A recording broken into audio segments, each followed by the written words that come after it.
भाइयों और बहनों, ऐसा बहुत लोगों के साथ होता है कि वह जिनसे शादी करना चाहते हैं, उनके फैमिली वाले उनसे उनकी शादी करवाना नहीं चाहते हैं।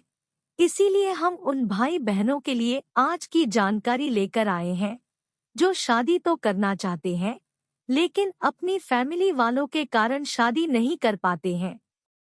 ऐसा बहुत से जोड़ों के साथ होता है, जो शादी तो करना चाहते हैं, लेकिन शादी करने के क्या प्रोसेस है नहीं जानते हैं, और पता ना होने के कारण शादी करने के इस ख्याल से डरते हैं। और कभी कुछ जोड़ों को शादी करके भी बाद में बहुत तरह के प्रॉब्लम्स का सामना करना पड़ जाता है। तो आइए जानते हैं कि अगर आपके पेरेंट्स राजी नहीं हैं और आप शादी करने का फैसला ले चुके हैं, तो आप विवाह कैसे करें। लेकिन इस विषय में जानकारी देने से पहले हम आप सभी को एक निजी सलाह देना चाहते हैं कि आप लोग जब भी शादी करें तो कोशिश करें कि इसमें अपने माता पिता की मर्जी शामिल हो, क्योंकि अपने बच्चों की शादी करना हर माता पिता का सपना होता है और हमें कोई अधिकार नहीं उनके उस अनमोल सपने को इस तरह तोड़ने का। इसीलिए अगर आपको किसी से प्यार हो ही गया है, तो हर संभव प्रयास करें कि आपके पेरेंट्स मान जाएं और आपके शादी में उनका आशीर्वाद शामिल हो। लेकिन अगर परिस्थिति अधिक बदतर हो जाए तो भागकर शादी करने के लिए इन तरीकों को अपना सकते हैं। भाग के शादी कैसे करें, उपाय और सुझाव। आर्य समाज मंदिर में विवाह करें। आर्य समाज मंदिर में जो भी विवाह होते हैं, वह सभी हिंदू विवाह अधिनियम के अंतर्गत कराए जाते हैं। आर्य मंदिर वाले ऐसे ही नहीं बल्कि वह आमतौर पर विवाह की पंजिका रखते हैं और विवाह का प्रमाण पत्र भी जारी करते हैं, और किसी भी युवक युवती को विवाह के बंधन में बांधने से पहले कई तरह की जानकारियां भी लेते हैं, जैसे दोनों पक्ष विवाह के योग्य है कि नहीं, या विवाह दोनों की पूर्ण सहमति से हो रही है कि नहीं इत्यादि। आर्य समाज में वही विवाह कराए जाते हैं जो कानूनी तौर पर पूरी तरह वैध होता है। यही नहीं बल्कि आर्य समाज के मंदिरों में युवक युवतियों की आयु की जानकारी के लिए प्रमाण पत्र भी देखे जाते हैं। इसके अलावा यह भी देखा जाता है कि उनमें से कोई विवाह के लिए अयोग्य तो नहीं, यानी कि आर्य समाज मंदिर में किसी को भी विवाह के बंधन में बांधने से पहले आवश्यक सारी जानकारी हासिल की जाती है। उम्र सीमा। अगर आप आर्य समाज मंदिर में शादी करना चाहते हैं, तो अगर आप युवती हैं, तो आपकी उम्र 18 साल से कम नहीं होनी चाहिए, और अगर आप युवक हैं, तो आपकी उम्र 21 साल से कम नहीं होनी चाहिए, अन्यथा आर्य मंदिर में आपकी शादी नहीं हो पाएगी। यही नहीं बल्कि कहीं भी यह माना जाता है कि शादी के लिए लड़की की उम्र 18 साल और लड़कों की उम्र 21 साल से नीचे नहीं होनी चाहिए, क्योंकि इससे छोटी उम्र के युवक युवती नाबालिग माने जाते हैं और बालिग होने से पहले विवाह कराना अवैध यानी कि गैरकानूनी होता है। हालांकि यह पहले नहीं था, लेकिन कुछ सालों से सरकार ने इसे गैरकानूनी घोषित किया है। दिन पहले करें आवेदन।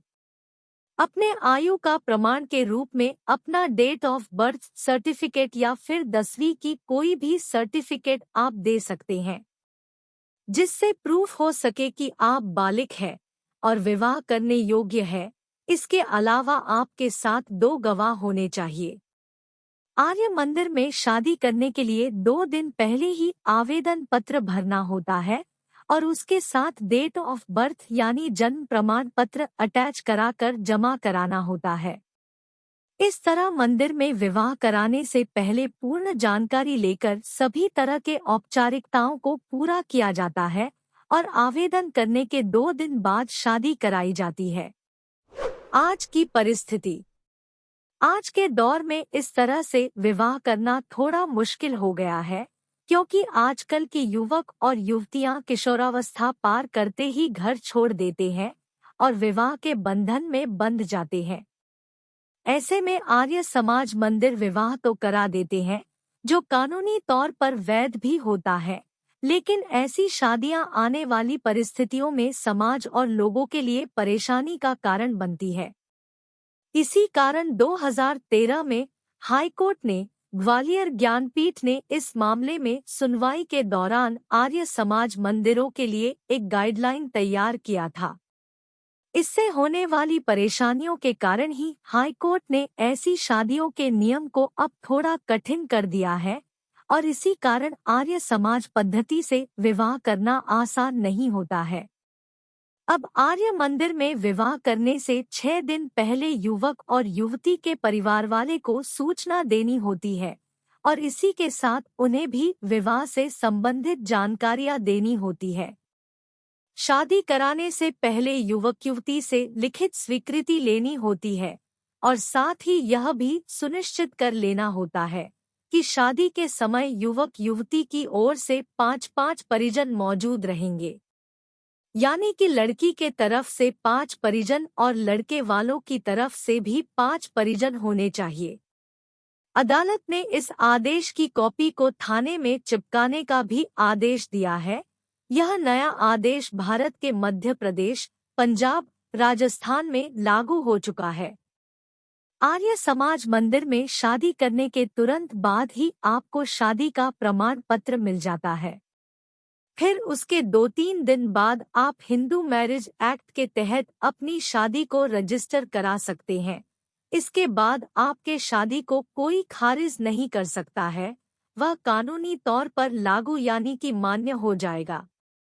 अगर कोई आपके शादी के खिलाफ कोई मामला भी दर्ज कराना चाहे तो वह मामला खारिज हो जाएगा। मुस्लिम निकाह प्रथा।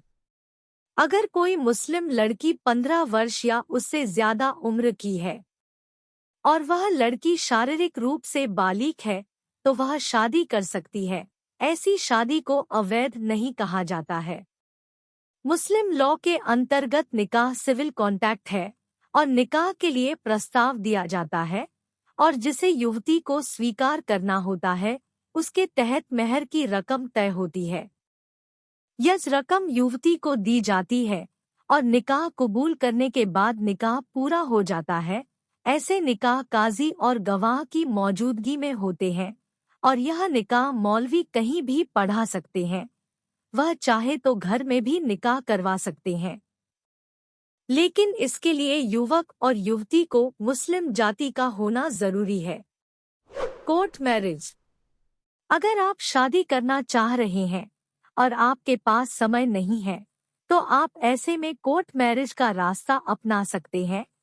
कोर्ट मैरिज विशेष विवाह अधिनियम के अंतर्गत होने वाले विवाह को कहा जाता है। कोर्ट मैरिज करने के लिए युवा और युवती को विवाह करने के आशय की सूचना निर्धारित प्रपत्र में जिला विवाह अधिकारी के पास जमा करानी होती है। साथ ही नोटिस जारी करने का शुल्क भी जमा करवाना होता है। शुल्क कोई ज्यादा नहीं होता बल्कि नाम मात्र होता है और साथ ही युवक और युवती के फोटो पहचान पत्र भी जमा करवाने होते हैं। आवेदन करने वाले युवक और युवती की सारी जानकारी आवेदन कलेक्टर के कार्यालय में जमा रहता है, जिसे जरूरत पड़ने पर कोई देख भी सकता है और इसे कार्यालय के किसी सार्वजनिक स्थान पर चिपका कर रखा जाता है। अगर विवाह करने वाले दोनों युवक युवतियों में से कोई एक किसी दूसरे राज्य या जिले का है तो वह नोटिस जिले के कलेक्टर को भेजा जाता है और वहां के सार्वजनिक स्थान पर चिपकाया जाता है। नोटिस को जारी करने का मूल कारण उनके बारे में जानकारी लेना होता है। नोटिस इसी उद्देश्य से जारी किया जाता है कि दोनों युवक युवती विवाह के लिए पात्र है कि नहीं, कहीं विवाह में कोई कानूनी बाधा तो नहीं, इन सब की जानकारी ली जा सके। आवेदन नोटिस जारी करने के 30 दिन के अंदर बीमा अधिकारी के सामने युवक युवती का विवाह संपन्न कराया जाता है और विवाह का प्रमाण पत्र जिला विवाह अधिकारी जारी करते हैं। कोर्ट में युवक युवती के जाति धर्म में किसी भी तरह के अंतर होने के बावजूद बिना धर्म बदले शादी कराई जाती है। वकीलों के द्वारा करे लव मैरिज। 2013 में जून के महीने में आई एक खबर के अनुसार प्रेमी जोड़ों को विवाह के बंधन में बांधने का एक नया रूल आया है। जो जोड़े अपने घरवालों के मर्जी के खिलाफ विवाह करने के लिए इच्छुक हैं, उन जोड़ों को बकायदा वकील मैरिज पैकेज दे रहे हैं। पैकेज में शादी होने वाली मंदिर, पुजारी, कोर्ट मैरिज के साथ साथ प्रेमी जोड़े की सुरक्षा के खर्च तक शामिल होते हैं। अगर कोई प्रेमी जोड़ा शादी करने के लिए हाई कोर्ट में सुरक्षा मांगता है, तो वकील विवाह कराने के लिए पंडितों की सेवा लेते हैं। विभिन्न मंदिर के पुजारी समेत अन्य कई धार्मिक संगठनों के प्रतिनिधि हाईकोर्ट के वकीलों के संपर्क में रहते हैं, जो प्रेमी जोड़ों की शादी करवाते हैं। शेल्टर होम की सुविधा। पिछले कुछ वर्षों में प्रेम विवाह करने वाले युवाओं के खिलाफ कई सारे हिंसक घटनाएं हो रही हैं। ऐसे में दोनों के परिवार वाले और समाज की ओर से आए दिन उत्पीड़न की खबरें मिलती है।